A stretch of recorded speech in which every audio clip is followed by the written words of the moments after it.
Hey, welcome back to another episode of Voice of the Sports with host Carlos and co-host London. How did Cooper Rush win last night's game with the Cowboys? Well, Cooper Rush, he looked real good last night. Didn't look bad at all. Nah, he didn't look bad, especially for a backup quarterback coming in behind Dak. He made some real good throws. He made some short throws, medium throws. He made a few deep throws that were real surprising to me. Yeah. I didn't expect for him to do that good, even though they were playing against a Vikings defense who is kind of mediocre. Yeah, They do have some good players on that defense, but like it's just like that defense as a whole is just really not like all that. I just don't stand out. But for him to be a backup quarterback who really don't get any snaps, I mean, he did real good. Sure did. He really didn't force anything. He just looked poised in the pocket. Yep. Like he didn't look like they like. And the Vikings, I will say this about the Vikings defensive line, they're pretty good with Everson Griffin and Danielle Hunter in there. Those two good pass rushers. And now you really just see him get phased by that. And I mean, like I said, he just looked poised. Yep. But I will say this: as much as I hate to say it, the Cowboys, their weapons that they have on their team, I mean, it just make it hard for a quarterback not to do good. I mean, you got Amari Cooper, CeeDee Lamb, and then you got Tony Pollard and Zeke. Yeah, and then you got Tony. Yeah, but you got Tony Pollard and Zeke coming out the backfield too. I mean, that make it hard for a quarterback not do good. Yep. I mean, you got to like look at the numbers that Amari Cooper and CeeDee Lamb put up last night. Yep. Both of them had over 100 yards with CD having 6 receptions and Amari having 8. I mean, that's just crazy. I mean, it's hard for him not to do good. Exactly. Even though he's a backup quarterback. But I mean, they offense played pretty good. But I mean, the Vikings really hurt themselves if we want to be honest. Yep. I mean, like they had a lot of drives where like you could tell they had some going, but they settled for field goals. Yep. They should have won that game, honestly. Like they settled for too many field goals. Yep. I mean, you can't drive down the field and get to the 30-yard line, the 20-yard line, and stall out and have to kick a field goal. Yep. But you done worked all the way down the field, especially playing a team like this. Yep. You were playing a 5-1 team, not a 6-1, a 5-1 Cowboy team. I mean, you really just can't do it. You can't afford all that. Yep, and then but Cooper Rush, I'm not gonna take that away from him. He played amazing, 352 yards. What more can you ask from a backup coming out of being getting 325 yards? Excuse me, and 2 touchdowns. I mean, that interception he had, it was just a mental mistake. Yeah, mental mistake. Yeah, So, like you could tell he tried to force it just a little bit. That's probably one of the only throws that he really just tried to force. Yeah, and then he played a little. Like you can tell he been in that offense trying to work hard. But I'm gonna tell you what really won the game. That 3rd and 11 by Zeke. Yeah. That would force the goal and made Amari Cooper go up and catch. That was a great ball play by Cooper on there too for that touchdown. Nah, that lucky 2nd and 10 catch he had too helped a lot. Yeah, it helped a lot, but that helped him. But that helped him a lot. I'm like, I don't understand. You send your safety back deep. You know they're trying to touchdown. Just why you don't have 2 people up there on Zeke not to get a first down? Yeah, they had the defense was there. Like they got there, they had him deep, and then they stopped him about midway. And Zeke, he's just too powerful, just broke through that. Yeah, but I mean, you got to wrap up on that though. Yeah, like, I don't care how big it is. I know they were trying to play the chains, but I think I would have pressed up a little bit more than that, especially when you knew your men had it covered back deep. I would have stepped up way earlier than what they did. Like soon the ball touches his hands, I'm there.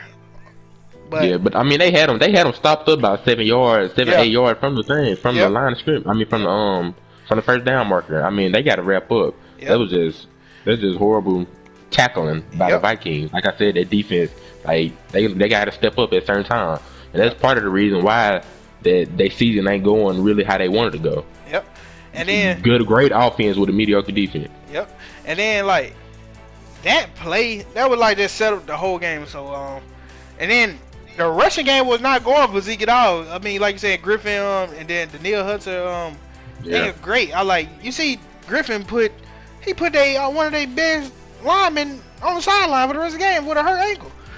So they D-line did their thing, but that secondary got ate up a lot by Cooper Rush. I give him his credit, and I believe at the end, Kirk Cousins started stack padding. He went for more a completion rating than winning the game. Cause all them short screens in the backfield, like you passing the ball 4 yards behind the line of scrimmage. What are you doing to win the game? I'm like, no, these little short screen, no. That's really why he ain't had that many yards. He only had 184 yards. And him and Cooper Rush, they both had the same amount of completion. Well, Cooper Rush had one more completion than him. Yeah. But look at the difference. Cooper Rush had 325 yards, and Kirk Cousins had 184 yards. Yeah. I mean, you can tell like what was going on. Little dump passes here and there. I mean. Yeah, that didn't work. And then I'm surprised Mike McCarthy didn't switch up on Cooper Rush. He still allowed him to get the ball downfield if he had the opportunity. That was great play calling by Kellen Moore. He didn't play a bad game at all. I'm scared to say, like, if that defense played worse, they would have blew him out. Yeah. Cause Woods, old Cowboy Woods, the safety, he had some big stops for the Vikings. David Woods. Yep. Yeah. So he had some big stops for them on that. I know that forced fumble, that was and the interception as well. So, but other than that, Cooper Rush didn't have a bad game at all. Nah, but that Vikings offense, like I said, that's a good offense. I mean, they really just didn't, like I was saying earlier about the drive starting out, selling field goal. They really just didn't. I just really didn't see that offense that I saw all year. Even though like they don't have a winning record, and it's like you just don't see like them being just a good team. Their offense is still pretty good. Like that ain't the same offense I done seen give teams trouble like all season. I mean, really the games that they done played some good teams, and the good teams that they did play, they put they made them fight for it. Like the Cardinals, for example, they was a missed field goal away from beating the Cardinals. But I mean, yeah, like their offense really didn't show up. I feel like their offense would have showed up, they would have won that game. They should have won that game, especially being at home against a backup quarterback. But I think I want to get this game to Cooper Rush and Amari Cooper. They both played great. Don't take that away from CD. He had his stats too. He did real good too. But Amari Cooper, like he just had some big catches at the right time. Just stopping his zones on different routes and stuff. I mean, he just like he was a big factor in that game. Exactly. You're right. I agree. All right. What is going to be Jameis Winston's revenge game against the Buccaneers? Me personally, I don't think it was. Not this one in particular. I mean, we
On a scale from 1 to 10, how do you grade the Saints defense in the Bucks game?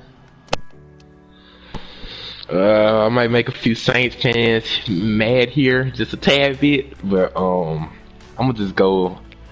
Being honest, I'm gonna go with like a 7.5, 8 type-ish. Don't get me wrong, this Saints defense is amazing. Like I always love the Saints defense. Especially that front seven right there. That's like they some serious. Like you can just tell.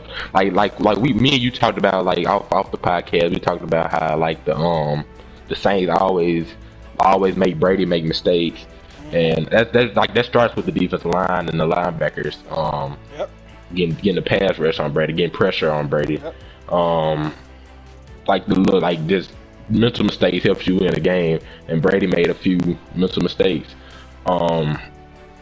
Like I said, that pass rush was great. The front seven looked real top tier, which it is top tier. They stopped the Bucks running game real good. Like the Bucks didn't do nothing in the rushing game. I mean that's just great with Giovanni Bernard, Leonard Fournette, Ronald Jones. Like those three pretty decent backs back there, and they held them real good. But I will say this: why I dropped the rating so low between 1 and 10. I dropped it a little low. Don't get me wrong, the secondary it got some good spots, but like they give up too much on the deep ball. Like it could use a little work, even though they did make them throw 2 picks. But those were like on medium routes, and one of them was in the disguise coverage. But I mean, that is Brady. We say he should be able to read that. But I mean, one of them was on the sky coverage. But I mean, like that defense really just helped boost the Saints offense.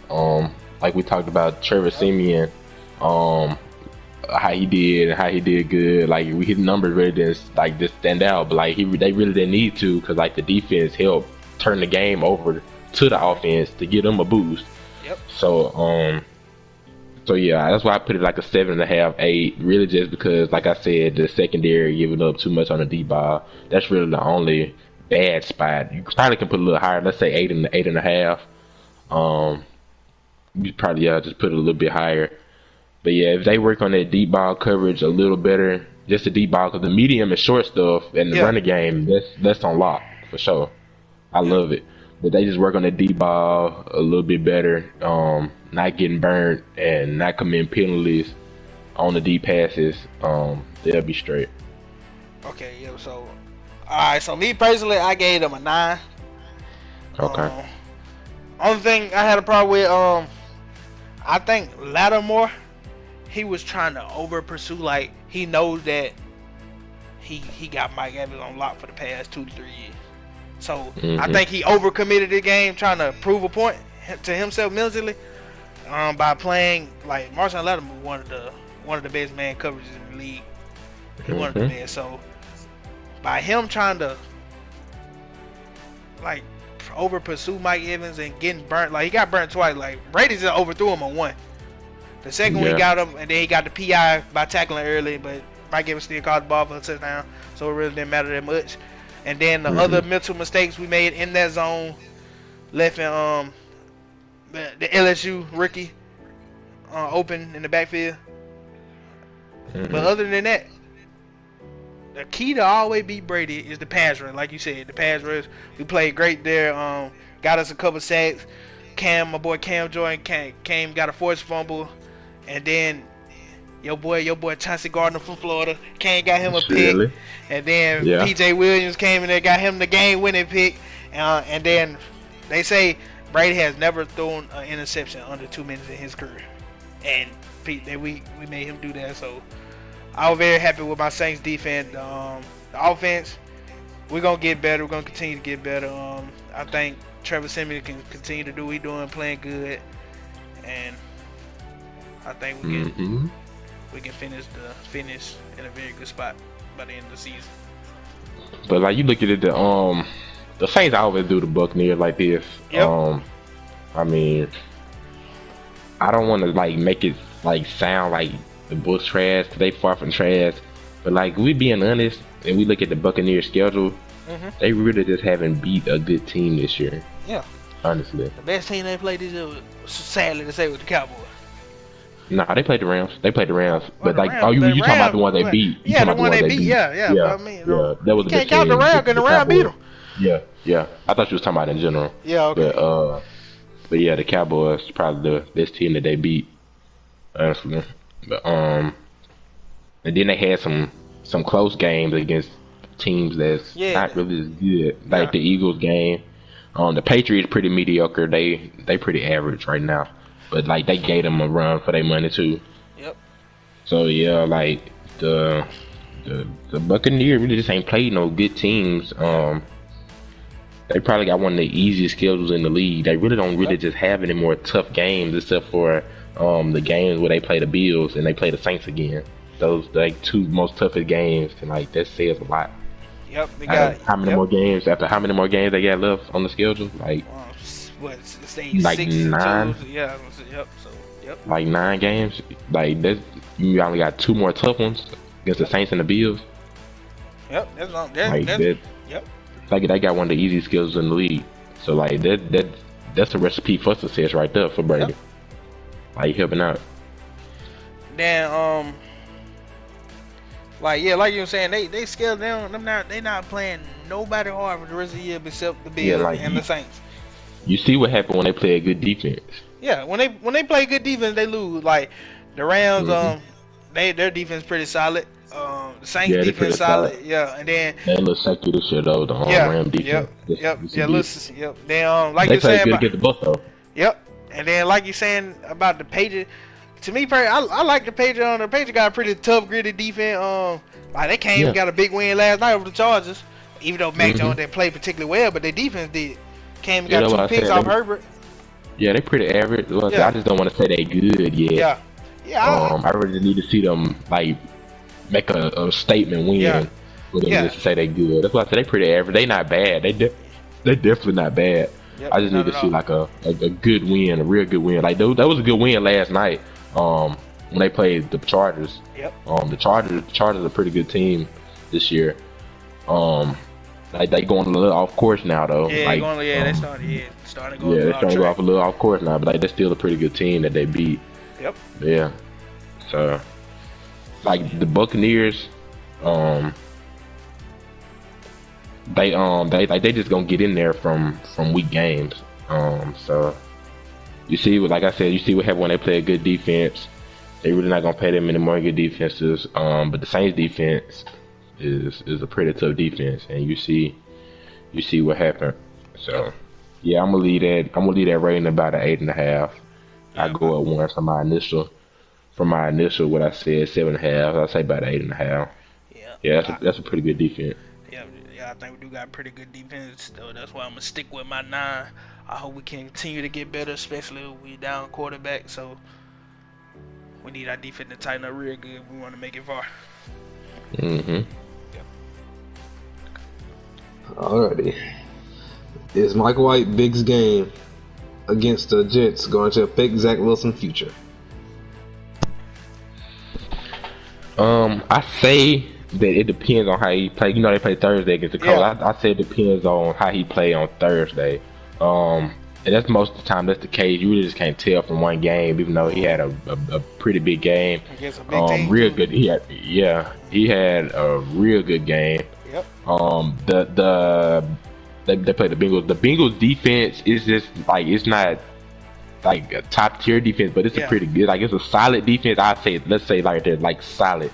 It just ain't not a good defense like we would say the Buccaneers or somebody or the Saints. It's good enough to go to the playoffs on their side. Yeah, it's good enough to go to the playoffs with a pretty good offense.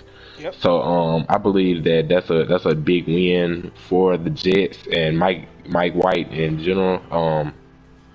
So I wouldn't say that it would affect Zach Wilson's future right now because he's right now they put him as the future of the Jets. But I mean, if he don't start making something happen, Mike White might be taking their position. Not gonna lie. Yep. Cause like the way he been playing, like I know we try to say like he on the Jets. I mean, it really ain't much he can do. But I mean, you look at what Mike White did yesterday. Yep. With the Jets. I mean, so like we really just we ain't gonna be able to forever make excuses for Zach Wilson and why he throwing so many INTs and why he got 2 times more INTs than he had touchdown passes. Yeah. That ain't gonna work all the time, and barely 1,000 yards this season. So like if Mike White started playing real good, especially starting with Thursday, I mean Zach Wilson might be out of his job real soon. He really only had 2 mistakes yesterday.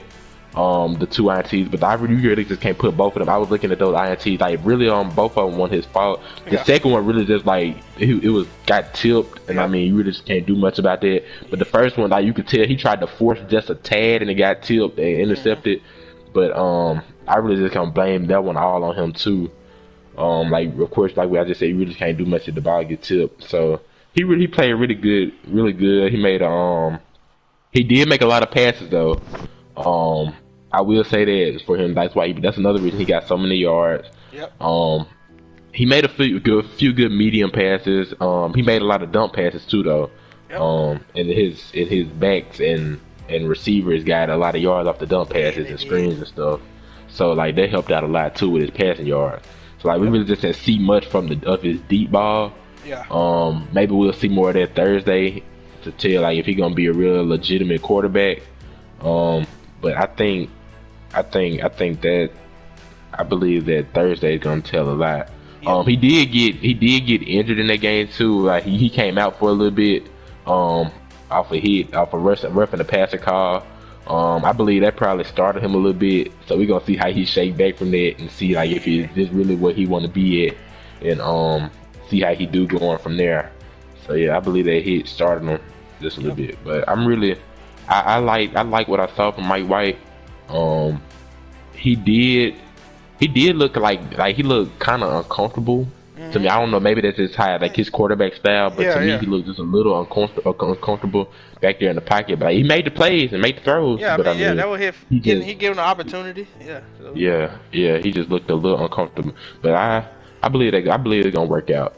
Yeah. Of course I ain't gonna say the Jets is gonna make a leap, but I believe he's gonna work out though. Yep. And then, so me, I'm really worried for Zach. I'm not gonna lie, I'm really worried for him.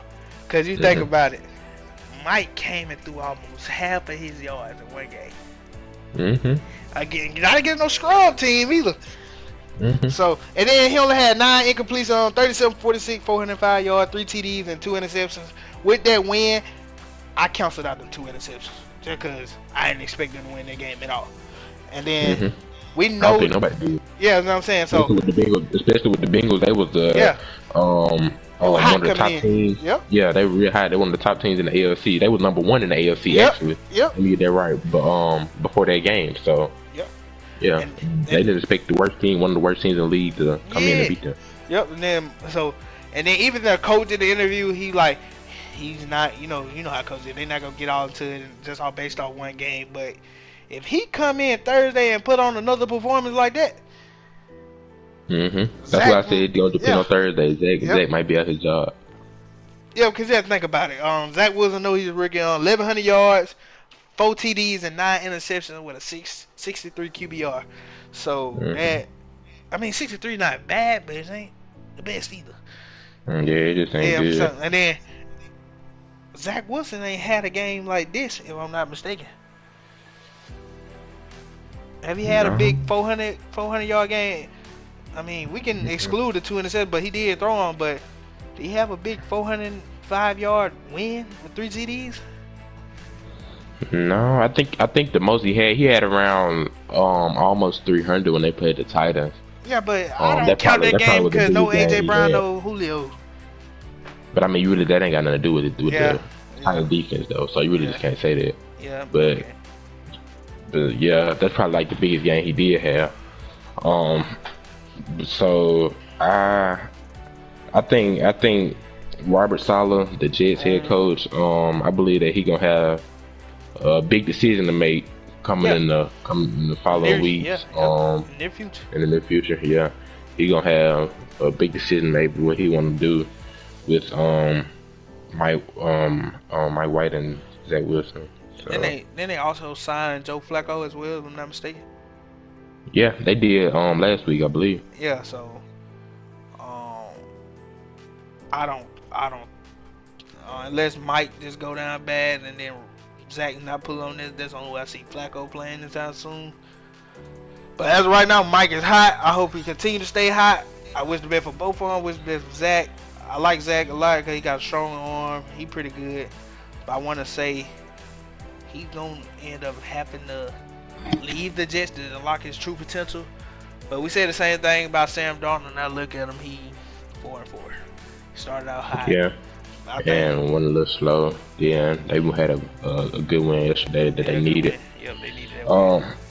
But I was looking on at ESPN earlier today, and they did say Robert Saleh confirmed that the Jets they weren't gonna play Zach Wilson on the IR because he was gonna be ready to start practicing soon in a few weeks, about a week and a half, 2 weeks. So like I guess they saying that they probably might stick with Zach over Mike. So I don't know. So we probably got to see. This is just real interesting. We don't know what's gonna happen. Like I said, he got a not Mike, but Robert Saleh got a big decision to make. Yep. So. Yep. Now. Yep. So, if I'm not gonna lie, if I was Saleh, if Mike come in with me 2 to 3 games while Zach is out, I'm not putting Zach back in. Yeah. I say that too. Yeah, I'm not. Even I know he's my number 1 pick and all, but if he's getting the job done for me, I'm getting my record almost tied back up. I'm not putting Zach back in right now.